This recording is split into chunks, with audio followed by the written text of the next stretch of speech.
बहुत समय पहले की बात है। एक सुंदर नाम का जंगल था। उस जंगल में तरह तरह के जानवर रहा करते थे। एक दिन महाराज और उसका शिष्य चिकन का टुकड़ा लेकर बहुत तेज दौड़ रहे होते हैं। भागो भागो, आज जितनी तेज आपको भागना है उतनी तेज भागो। आज मैं तुमको नहीं छोड़ूंगा। अरे महाराज, तेज दौड़ो, नहीं तो वो काला शेर हमको पकड़ लेगा, और अगर उसने हमको पकड़ लिया तो हमारी चिकन बिरयानी बनाकर सारे जंगल में बंटवा देगा। अरे मेरे शिष्य, तू मुझ में जोश बढ़ा रहा है या मुझे टेंशन देकर मेरी रफ्तार को कम कर रहा है? अब जितनी तेज दौड़ा जा रहा है उतनी तेज तो मैं दौड़ रहा हूँ। अरे महाराज, आप जिस रफ्तार से दौड़ रहे हो उसको दौड़ना नहीं बल्कि धीरे धीरे चलना कहते हैं। इतनी रफ्तार से तो वो काला शेर हमको आराम से पकड़ लेगा। कितने दिनों से तुम दोनों मुझको मूर्ख बना रहे थे और मैं भी इतना पागल हो गया था तुम्हारी भक्ति में कि तुमको सचमुच भगवान मान बैठा था, और तुमने मेरे जंगल वासियों के साथ धोखा किया। इसकी सजा तो तुमको देकर ही रहूंगा। और भेड़िया और सियार पेड़ के पीछे छिप गए, लेकिन काला शेर उनका पीछा करता रहा।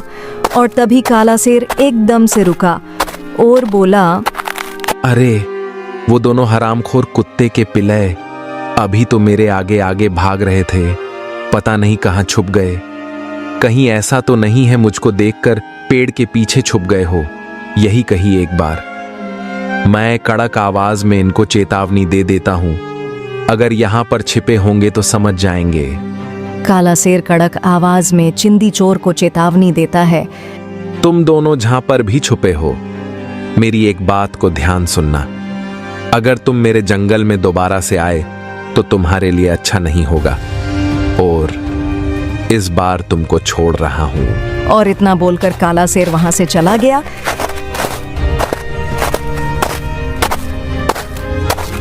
और काला शेर के जाते ही सियार और भेड़िया पेड़ के पीछे से निकलकर एक गुप्त जगह पर आ गए। अरे महाराज, आज तो बाल बाल बच गए, वरना वो घमंडी खतरनाक काला शेर हमको जान से मार देता। हाँ, लेकिन मेरे शिष्य, आपने पेड़ पर बैठा बंदर देख रहा है और तुमको लगा कि वो बंदर सो रहा है, और फिर भी तुमने हिरण के बच्चे का शिकार बना लिया। काला शेर के जंगल में अच्छी अच्छी दावत मिल रही थी, तुमने सारे किए कराए पर पानी फेर दिया। महाराज, मैं क्या करती, मुझको हिरण के बच्चे को देखकर रहा नहीं गया और मुझे भूख लगी थी। मेरे शिष्य, कोई बात नहीं है, इस राज्य में एक ही जंगल थोड़ी है, हम दूसरे जंगल देख लेंगे और वहां पर भी हम जानवरों को ऐसे ही मूर्ख बनाएंगे।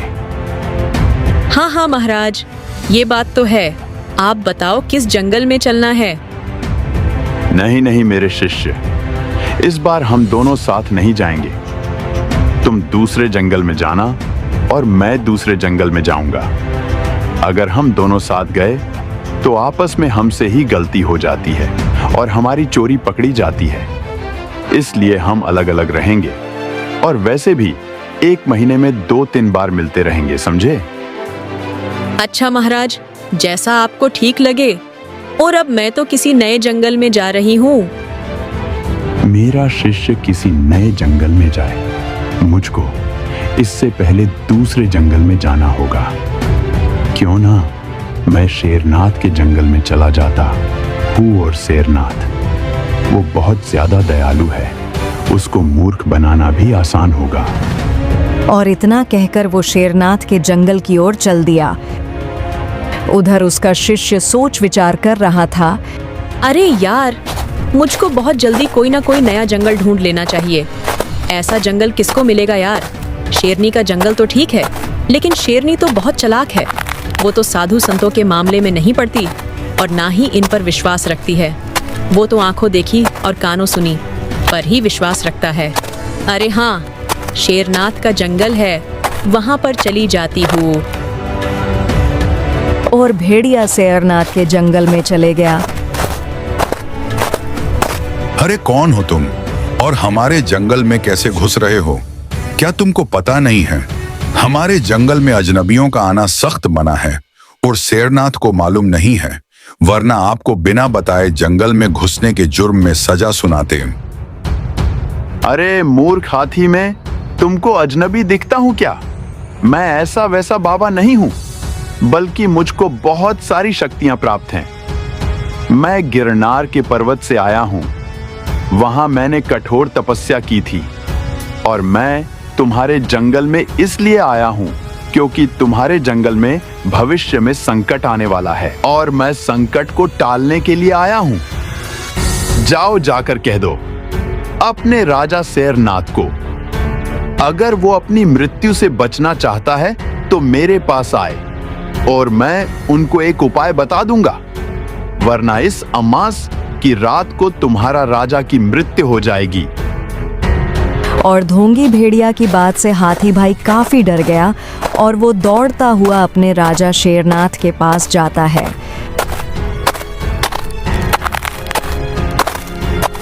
अरे हाथी भाई, आप इतनी जल्दी में कहां से आ रहे हो? और आपके सर पे इतना पसीना कैसे? आपकी हालत को देखकर तो हमको ऐसा प्रतीत होता है जैसे कोई गंभीर समाचार लेकर आए हो। हाँ राजा शेरनाथ, समाचार तो बहुत ही गंभीर है। हमारे जंगल में एक गिरनार पर्वत से तपस्या करके एक बाबा आए हैं। हाथी भाई, इससे अच्छी खबर और क्या हो सकती है? लेकिन तुम्हारी हालत एक सिद्ध बाबा के आने पर इतनी गंभीर कैसे हो सकती है? राजा शेरनाथ, मेरी हालत उस सिद्ध बाबा के आने पर नहीं है, बल्कि उसके द्वारा की गई भविष्यवाणी से है। हाथी भाई, ऐसी क्या भविष्यवाणी कर दी उन्होंने जिससे तुम्हारी हालत गंभीर हो गई? राजा शेरनाथ, उस चमत्कारी बाबा ने कहा था कि आपकी कुंडली में मृत्यु का दोष बन रहा है, आप आने वाली अमास की रात को मर जाओगे। हाथी भाई, हमको भी बताओ, क्या कहा तुमने? हमारी कुंडली में मृत्यु का दोष है। हम तुरंत उस चमत्कारी बाबा से मिलना चाहते हैं। उनका पता बताओ, वो किस दिशा में है और कहां पर है? हाथी भाई राजा शेरनाथ को ढोंगी भेड़िया का पता बताता है और शेरनाथ उसको मिलने के लिए निकल जाता है। और राजा शेरनाथ घबराया हुए हालत में चमत्कारी बाबा के पास पहुंचा।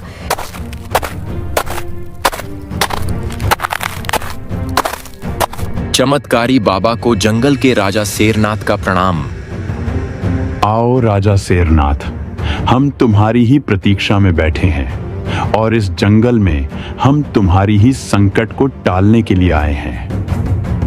क्या चमत्कारी बाबा, यह सच है कि मेरी कुंडली में मृत्यु का दोष बन रहा है और मैं इस अमास की रात को मर जाऊंगा?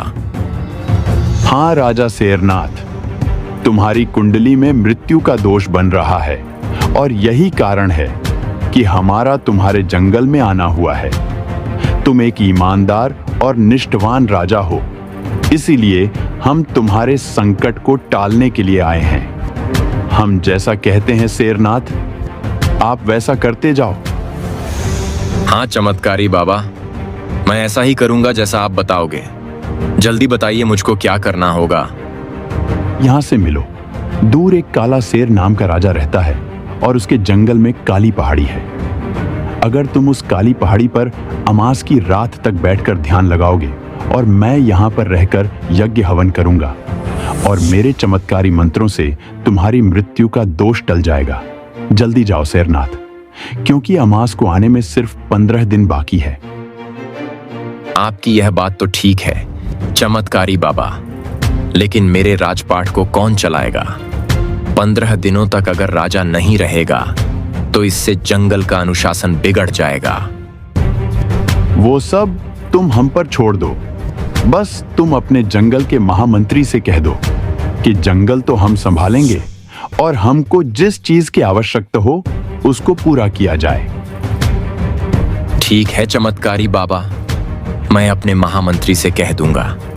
आप निश्चिंत होकर इस जंगल का राज चलाओ। आपको जिस चीज की आवश्यकता होगी हमारा महामंत्री है उसकी पूर्ति करेगा। और शेरनाथ अपने महामंत्री के पास गया।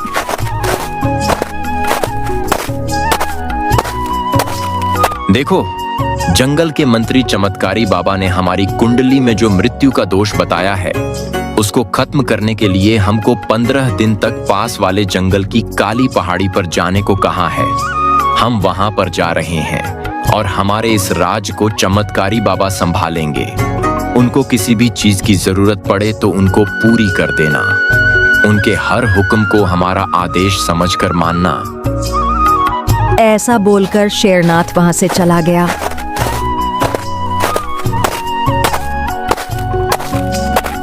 चमत्कारी बाबा, चलिए, आपका राज सिंहासन इंतजार कर रहा है। हाँ चलो, जंगल के महामंत्री चलते हैं। हमको बहुत तेज भूख लग रही है। हमारे लिए खाने का बंदोबस्त करो। और हाँ, हम खाने में सिर्फ बकरे का ही मांस खाते हैं। राजा शेरनाथ तो काली पहाड़ी पर चले गए हैं। आप फिक्र मत करो गुरुजी।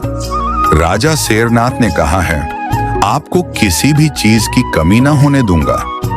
आप चलो तो सही। आपके लिए तो हम अपने जंगल के सारे बकरों को कटवा सकते हैं। चलो।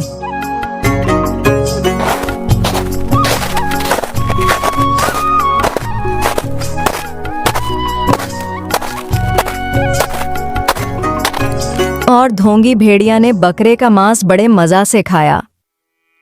अरे वाह, क्या मस्त जुगाड़ लगाया है। मैंने बैठे बैठे ही ताजा ताजा बकरा मिल रहा है और ऊपर से राजघड़ी भी मिली है। मुंह से जो निकल जाए तुरंत हाजिर होता है। क्या जिंदगी है। ढोंगी भेड़िया को बेथे बिठाए रोज बकरे का मांस मिलने लगा। अब तो ना जाने मेरा शिष्य क्या कर रहा होगा। पता नहीं किस हाल में होगा। अरे यार, कई जंगलों में घूम लिया, लेकिन कहीं पर भी जुगाड़ नहीं बैठा लगता है मुझको। अब किसी नए जंगल में जाना चाहिए। महाराज तो पता नहीं कहाँ गए हैं। शायद वो भी भटक रहे होंगे मेरी तरह। सियार भी भटकते भटकते शेरनाथ के जंगल में आ जाता है।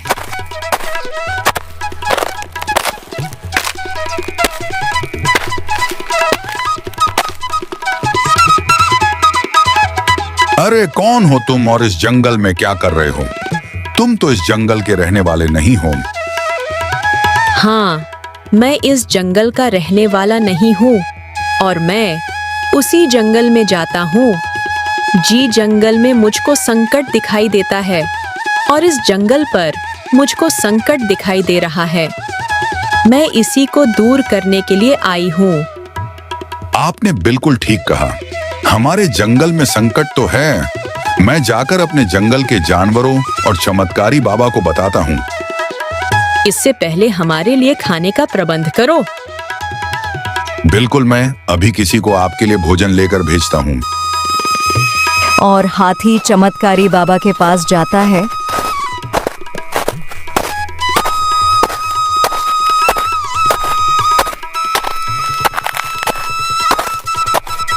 चमत्कारी बाबा, हमारे जंगल पर एक संकट आ गया है।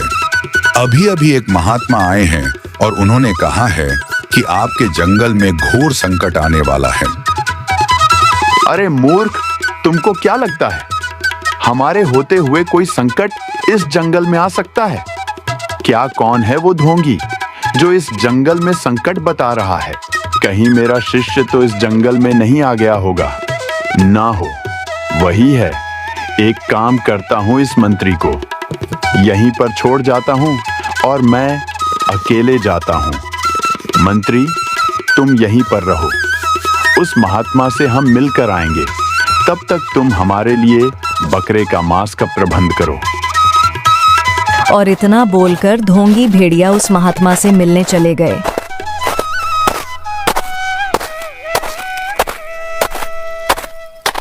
अरे ये तो महाराज आ रहे हैं। लगता है महाराज भी इसी जंगल में आए हैं।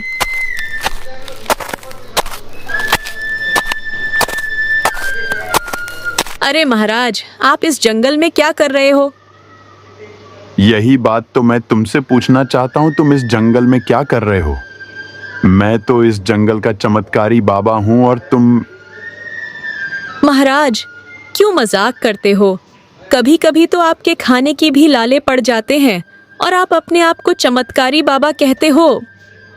हाँ हाँ, वो जो भी हो, लेकिन इस वक्त में इस जंगल का चमत्कारी बाबा हूं और यहाँ के राजा शेरनाथ को मैंने मूर्ख बनाकर काली पहाड़ी पर 15 दिनों के लिए भेज दिया है और तब से इस जंगल में राजशाही भोजन खा रहा हूं।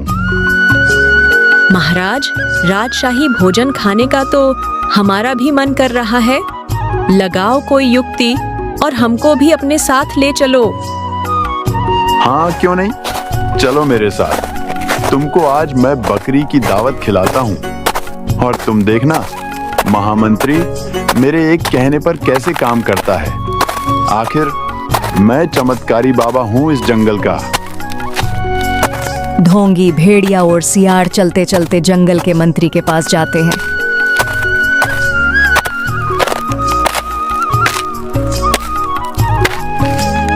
अरे महामंत्री, ये हमारे परम मित्र है। जब हम गिरनार के पर्वत पर तपस्या कर रहे थे तो ये हमारे साथ ही एक गुरु से शिक्षा लेते थे, इसलिए हमारे गुरु भाई भी हैं। इन्होंने ठीक कहा। इस जंगल में संकट है और हम दोनों मिलकर अब उस संकट को खत्म कर देंगे। तुम हमारे गुरु भाई के लिए भोजन का प्रबंध करो और हाँ, ये भी भोजन में बकरे ही खाते हैं। और दोनों आराम से बैठकर बकरे की दावत खाते हैं और दोनों आपस में बातें करते हैं। शेरनाथ को मेरी चुपली चुपली बातों में फंसा लिया और 15 दिनों के लिए काली पहाड़ी पर भेज दिया और तब से मैं यहाँ पर दावत मार रहा हूँ। लेकिन महाराज, तब वो राजा काली पहाड़ी से लौटेगा, तब हम क्या करेंगे? तब हम उस पर एक और नया संकट डाल देंगे। फिर उसके लिए उसको महीने भर तक बाहर कर देंगे और फिर जंगल की व्यवस्था संभाल लेंगे। पर महाराज, मुझको नहीं लगता हम अपने इस प्लान में कामयाब हो पाएंगे। कोई बात नहीं है, कामयाब नहीं होंगे तो फिर भाग जाएंगे। तब तक यहाँ पर है, तब तक बकरे की दावत का लुत्फ उठाओ और एंजॉय करो।